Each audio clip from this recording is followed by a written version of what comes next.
Bienvenue à tous et merci de nous rejoindre pour cette nouvelle édition de l'interview.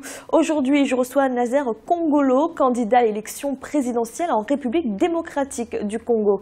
Avec lui, nous allons évoquer son programme, bien sûr, le bilan qu'il fait des réalisations de l'actuel pouvoir, mais également l'organisation même de cette élection présidentielle qui a connu bien des difficultés. Bienvenue. Bonjour. Merci d'avoir accepté notre invitation. Nazer Kongolo, vous êtes un candidat, on peut le dire, relativement inconnu en République démocratique du Congo. Vous croyez réellement vos chances aujourd'hui ? Disons que les jeux sont ouverts, mais vu les enjeux, vu la façon dont les choses se passent, vu le nombre de gens qui sont derrière moi, qui me poussent, je pense qu'il y a moyen de faire quelque chose. Il y a moyen d'aller au-delà de mes espérances. Alors, sur quel parcours vous appuyez-vous pour justement vous présenter ? Disons, dans un premier temps, j'ai eu la chance de diriger une entreprise pendant plus de 10 ans, de travailler avec bon nombre de gens en Afrique, notamment au Nigeria et un petit peu en Espagne. Et je dirige toujours une ONG qui regroupe au sein d'elle plusieurs femmes abusées, plusieurs femmes qui vivent des atrocités à l'est du Congo et qui se basent sur tous les efforts que je fais pour elles pour pouvoir les réinsérer dans la société. Et tout ce que je fais pour les jeunes démunis et abusés par toutes sortes. C'est-à-dire que pour l'instant, on peut le dire, vous n'avez pas de véritable parcours politique? Non, pour le moment, je n'ai pas. Et le Congo a besoin du sang neuf. Il a besoin des gens qui ne sont pas professionnels de la politique parce qu'ils sont conscients, ils voient là où les professionnels de la politique les ont conduits depuis 58 ans. Je ne sais pas si vous le réalisez.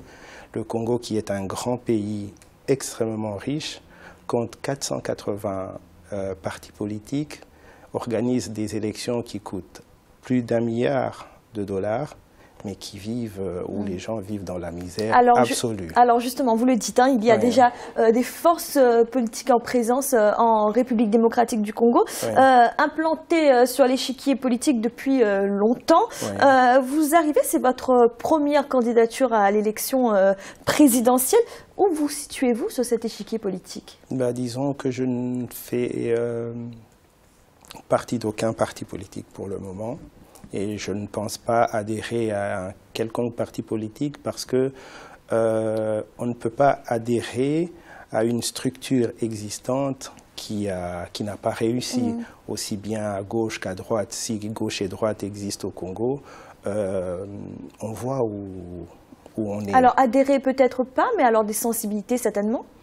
Oui, des sensibilités, oui, j'en ai aussi bien dans l'opposition que ceux qui ne sont pas dans l'opposition, mais... Vous avez des sensibilités avec le pouvoir, par exemple?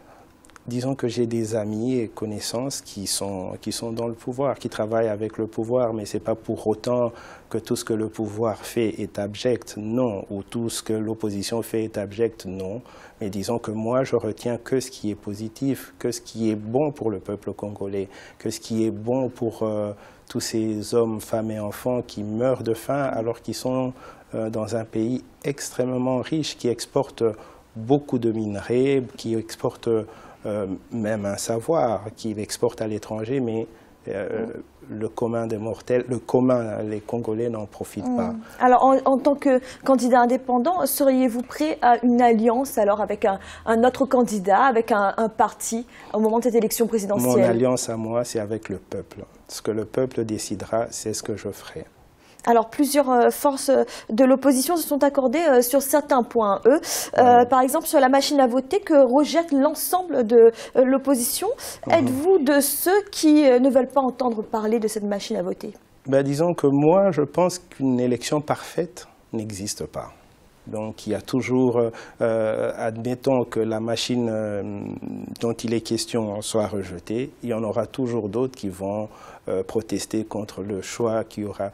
Moi je pense qu'on devrait, par contre, ceux qui trouvent que la machine à voter pourrait poser problème, ils peuvent faire en sorte, il y a toujours moyen de contrer la tricherie. Quel est votre avis sur la machine à voter? Moi, peu importe, la machine à voter ou pas de machine à voter, Nazer Kongolo, candidat, il se présentera, quel que soit le type de machine ou je ne sais pas, quel que soit le mode de scrutin, quel que soit, Nazer Kongolo sera présent. Pour vous, il n'y a pas de risque de fraude avec cette machine à voter? S'il y a risque de fraude, madame, qu'est-ce qu'on doit faire? On doit contrer la fraude, c'est ça, hein? On doit lutter, on doit trouver des moyens, des voies et moyens pour que... Vous savez, ce que moi je ne veux pas, c'est que les élections soient reportées, que la misère que le peuple congolais endure soit reportée pour notre confort à nous, pour le confort des 480... Vous vous imaginez, madame, il y a 480 partis au Congo. Ça veut dire que tous ces gens qui sont dans les 480 partis d'opposition, je pense, je suppose, la majorité, ils peuvent quand même se regrouper, madame, je pense, hein.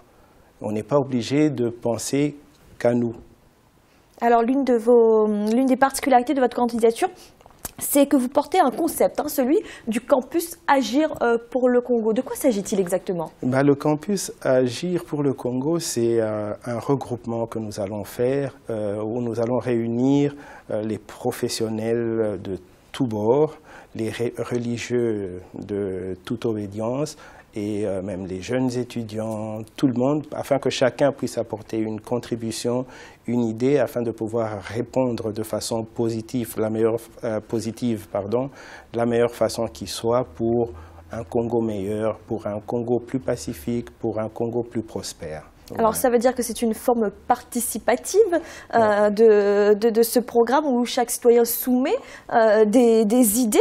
Est-ce que cela signifie que vous manquez, vous, d'idées pour votre programme? C'est pas que je manque d'idées, mais il est toujours mieux de faire adhérer la masse, de faire adhérer toutes les personnes qui sont concernées parce qu'on a envie de faire. Disons que dans les grandes lignes, j'ai des propositions que je fais. Moi, je suis une petite personne qui me met à la disposition de tous. Je suis ouvert. Moi, je ne viens pas avec des idées que j'impose. Non, moi, je préfère à ce qu'on puisse faire un programme.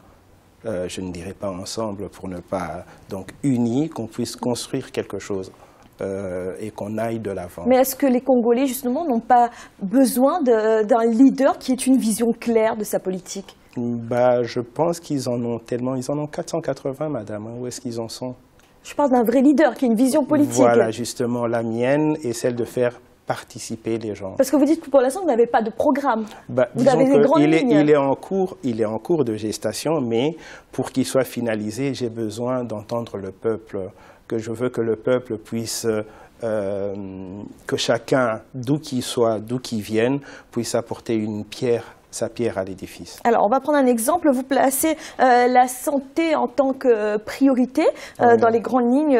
L'une des priorités. Voilà, l'une des priorités de ce programme. Pourtant, vous le savez, le système sanitaire en République démocratique du Congo est en pleine reconstruction. Alors, qu'est-ce que vous pouvez faire que le pouvoir en place ne fait pas? Disons que déjà, ce serait d'imposer d'une certaine façon les différentes entreprises qui réalisent des gros bénéfices dans l'exploitation de nos minerais, de les faire participer dans le domaine des soins pour les enfants déjà des enfants orphelins, des femmes qui souffrent de tout un tas de sévices et qui sont victimes d'une certaine marginalisation par différents acteurs économiques, de les obliger à pouvoir de les regrouper autour d'une mutuelle, vous voyez, de façon à ce que chacun puisse participer dans les soins des uns et des autres, des plus démunis. L'organisation de cette élection présidentielle prévue le 23 décembre était loin d'être gagnée. Certains émettent d'ailleurs toujours des doutes sur le processus électoral. Pourtant, jusqu'à ce jour, le gouvernement respecte le calendrier électoral, non? J'espère bien qu'ils vont le respecter jusqu'au 23 décembre, mais moi je ne voudrais pas que les élections soient reportées, quelles qu'en soient les raisons. Je suis contre ceux qui disent qu'il faille nécessairement des élections sans notre président actuel. Je suis contre cela. Alors, c'est-à-dire, expliquez-nous cette idée. admettons, on est à 6 mois des élections ou à 7 mois des élections, je pense. Admettons qu'on mette en place un gouvernement. C'est une hypothèse que j'émets. Cela voudrait dire élection remise dans 2-3 ans. Parce que les nouveaux qui viendraient, soi-disant, hein, je ne dis pas que je le souhaite, je ne dis pas que j'ai rien contre personne. Vous voyez, je ne voudrais pas qu'il y ait un seul élément, un seul facteur qui puisse ramener des élections à plus tard. Parce que même ceux qui réclament le départ de notre chef d'État, du président Joseph Kabila, pour qu'ils puissent, eux, organiser des élections.